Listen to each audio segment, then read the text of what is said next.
7e numéro de notre rendez-vous hebdomadaire et bientôt quotidien consacré à la présidentielle en France. France 2022, l'heure du choix. C'est tous les lundis à 20h15, heure de Paris. Antoine Fenaud, ce soir. Bonsoir. Bonsoir Anthony. Donc, on le disait, cette invasion russe de l'Ukraine, elle a forcé certains candidats à se positionner. Oui, absolument. L'invasion russe de l'Ukraine qui a largement donc bouleversé la campagne présidentielle assez logiquement. Dernier exemple en date, donc, cette annulation du premier meeting de campagne d'Emmanuel Macron, initialement prévu à Marseille ce week-end. Là où le président devait donc se rendre. La guerre en Ukraine qui a évidemment changé les priorités, on l'imagine, du locataire de l'Élysée. Elle a aussi donné lieu, vous allez le voir, à des revirements inattendus chez certains candidats. Tout ça, c'est au programme du récap politique de la semaine. Et il est signé Bilal Tarabay et Aurélien Porcher. Cette année, il voit les vaches, mais en coup de vent. Emmanuel Macron est un chef de guerre et le devoir l'appelle. Il écourte sa visite au Salon de l'Agriculture. Cette guerre durera, mais l'ensemble des crises qu'il y aura derrière auront des conséquences durables. Il nous faut donc nous y préparer avec beaucoup de détermination, avec aussi beaucoup de solidarité. La guerre en Ukraine bouscule la campagne présidentielle, le reste est inaudible. Pour le candidat de Debout la France, c'est une tentative de hold-up d'Emmanuel Macron pour plier la campagne. On a eu la peur du Covid, on a la peur de l'Ukraine, et pendant ce temps-là, on anesthésie les Français à la veille d'un scrutin absolument vital pour leur avenir. Éric Zemmour rêvait d'un Poutine français, mais l'offensive de son modèle contre l'Ukraine a déjoué ses pronostics. La Russie, je prends le pari, n'envahira pas l'Ukraine. La Russie a décidé de frapper l'Ukraine. Je condamne sans réserve cet usage de la force.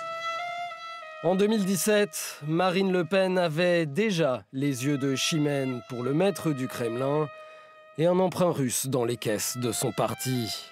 Aujourd'hui, elle doit se justifier. Je le rencontre parce qu'on est 2 ans après le Bataclan. Je le rencontre parce que je considère que la Russie peut être un allié dans la lutte contre le fondamentalisme islamiste. Cette vision-là, c'est celle-là que moi, je partageais, pour le coup, à l'époque, avec Emmanuel Macron. Mélenchon, l'insoumis. Mélenchon, l'incompris. Le candidat maintient une posture d'équilibriste en dénonçant aussi l'OTAN dans cette guerre. Dans cette affaire, vous considérez-vous que c'est l'OTAN l'agresseur ou que ce sont les Russes? C'est l'OTAN l'agresseur. Sans aucun doute. Pour moi, Depuis le début, je dis, si vous essayez d'établir l'OTAN à la frontière de la Russie, en Ukraine, vous aurez un incident majeur. Donc je pense ne pas m'être trompé. Pour Valérie Pécresse, une occasion en or de discréditer ses rivaux.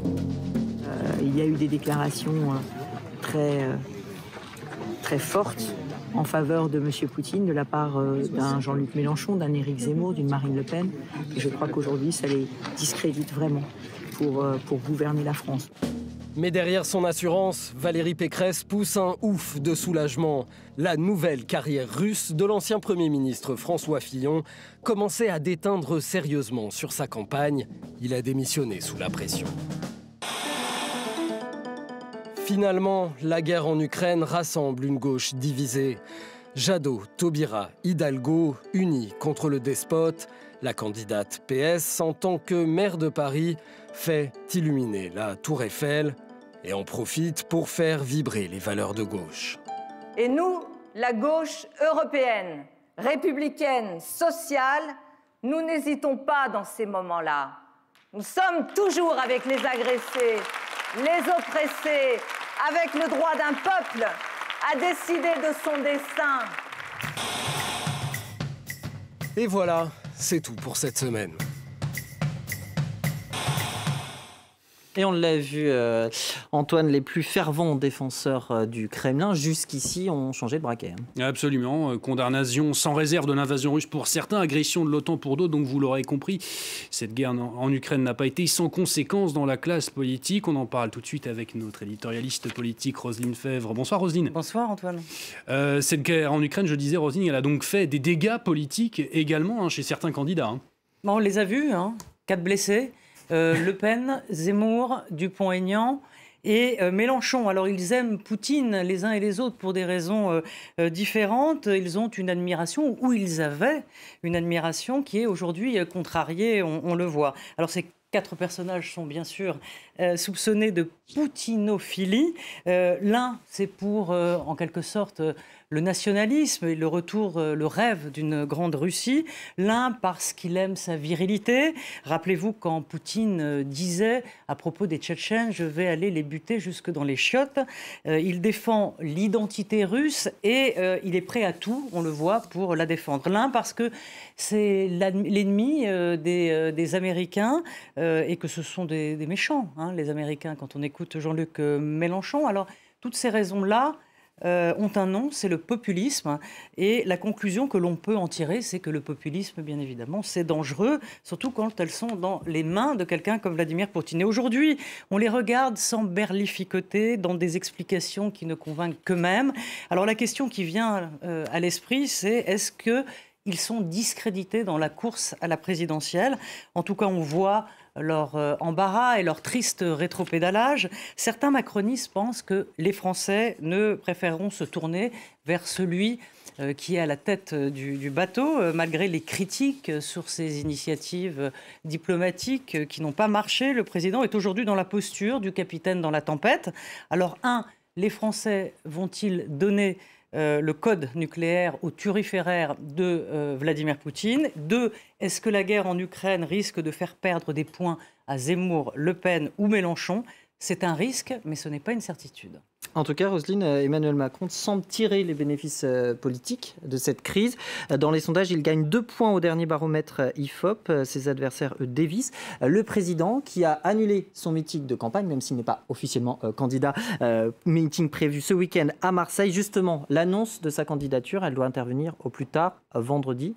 Quelle tournure peut-elle prendre? C'est juste toute la question. Alors, celle d'un président candidat, forcément, et non d'un candidat accessoirement président, ce qui fait la différence avec toutes les autres campagnes qu'on a vécues. Pour l'instant, c'est un atout pour lui, en tout cas au jour d'aujourd'hui. Alors, le président de la République avait un plan qui était déjà bien ficelé, qui était plus ou moins secret, mais on savait qu'il y avait au moins un meeting à Marseille qui d'ailleurs vient d'être annulé. Des déplacements sur le terrain, des débats type grand débat comme on l'a vu après la crise des Gilets jaunes. Et il est évident que le président va se surpasser dans le rôle de président plutôt que dans celui de candidat. La priorité, bien évidemment, c'est la crise ukrainienne, on l'a compris. De toute façon, quoi qu'il décidera de faire ou de dire, tout sera revu par l'actualité. Donc, pour l'instant, il y a à l'Élysée, il y a bien sûr des fenêtres de tir, sans faire de mauvais jeu de mots, mais voilà, tout peut changer. Il faudra bien sûr qu'ils disent le 4 mars, puisque c'est la date limite, sous quelle forme il annonce qu'il est candidat. Alors, une simple formalité, comme certains, alors on va éviter le fax de Lionel Jospin, ou en faire un moment grave et solennel, laissant entendre que lui seul connaît les dossiers, les conséquences et peut-être les solutions. En tout cas, on peut imaginer que cette guerre ne plaît pas, bien évidemment, à Macron, mais en tout cas, elle le sert. Merci beaucoup, Roselyne. Et on vous retrouve d'ailleurs dès demain dans Mardi Politique. Ce sera avec Frédéric Rivière de RFI. Et vous recevrez Nicolas Bay, le député européen et surtout vice-président exécutif désormais du parti d'Éric Zemmour. Reconquête, Anthony. On va faire un point maintenant sur les parrainages. Oui, la course au parrainage qui, elle, se poursuit. Elle entre dans sa dernière ligne droite même.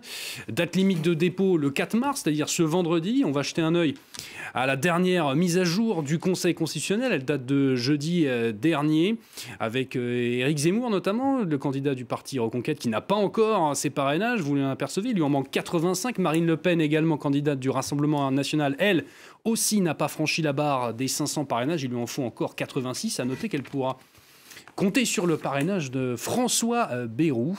Nicolas Dupont-Aignan de Debout la France, lui, est proche du but encore. 43 parrainages à obtenir. À gauche, Christiane Taubira, elle, est encore loin du compte. Vous l'apercevez, 128 seulement pour le moment. Du côté de ceux qui ont récolté leur précieux sésame, Anthony, on retrouve Valérie Pécresse des Républicains, Anne Hidalgo du PS. mais aussi Yannick Jadot pour Europe Écologie Les Verts. Ça passe aussi pour Fabien Roussel, le candidat du Parti communiste. Et Emmanuel Macron, même pas encore candidat, lui, il a déjà ses parrainages. Et nous recevrons dans une demi-heure Jean Lassalle, qui donc, lui, a bien obtenu ses parrainages. France 2022, l'heure du choix, c'est déjà fini. Merci Antoine Fenot, merci Roselyne Febvre. On pourra évidemment retrouver l'émission sur notre site internet france24.com et rendez-vous la semaine prochaine. Restez avec nous, Paris Direct continue. Prochain journal, c'est dans quelques minutes.